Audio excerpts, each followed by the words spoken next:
Hi, I'm sure you had enjoyed your stint in that MDP program at IIM Kozhikode. It was interesting to meet all of you, and we did a short capsule on design thinking.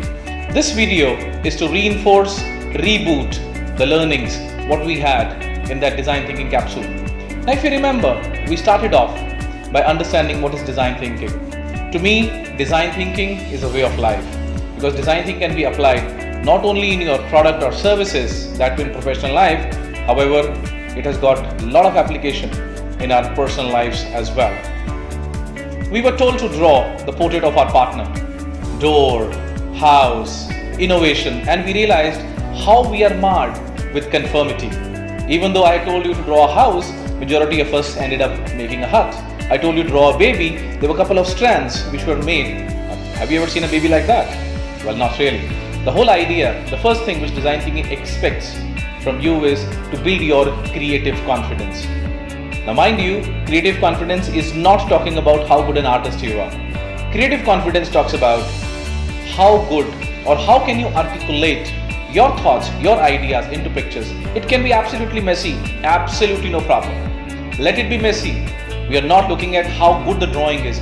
All we are looking for is, are you able to articulate and share and express your ideas into pictures. So that's the first step which we had spoken about. Then we also spoke about the kind of conditioning which we have, right from the opposite of male is female, or for that matter, for the opposite of courage, today is conformity. Can we break those barriers? And we moved forward and understood design thinking is nothing but the way Society of Design Thinking Professional defines this is DART, D-A-R-T. You will also get the presentation deck in your emails in no time. D for diagnose, A to analyze, R is to reflect, and T is to test, which talks about essentially first step being the empathy. Can you understand the needs of the customer? Remember, we had checked, if you walk up to someone and if you ask, what do you need? People will end up primarily telling them their wish list instead of telling what they actually need. And we understood that by looking at the video of Chotu Cool. Remember the fishbowl strategy? You have, if you really want to understand, if you really want to know how a fish swims, you better jump into the bowl. And that's what exactly the engineers at Chotu Cool did. They actually spent time in the habitats of their customers, wherein they understood their needs, their habits. And that's where they came out with Chotu Cool, an amazing disruptive innovation. Now if you remember, two kinds of innovation we spoke about. First one was being incremental innovation. There is something which is already there, you better it. It becomes incremental innovation. Disruptive innovation, which is totally a game changer. Yeah? And then we moved forward, and from empathy, we did that define, where we define the problem statement, then we create ideas, how can we take care of that problem what we have defined, we make a prototype, and then we test. If you remember, we did the wallet exercise, and in that 90 odd minutes of that wallet exercise, you people actually saw all the 5 stages of design thinking, wherein you understood the needs of your partner, moved from functional to the emotional needs, you understood the motives, defined the problem, created a prototype, and you also went back to understand how the prototype was, if there is something which also needs to be made. Remember, we also spoke, if you have to design something, for example, for a cockpit, are you a pilot? If no, then you have no idea what does it take to fly or land an aircraft. We also discussed how each one of us as human beings get conditioned in terms of the behavioral preferences we have and how it impacts our design thinking practice.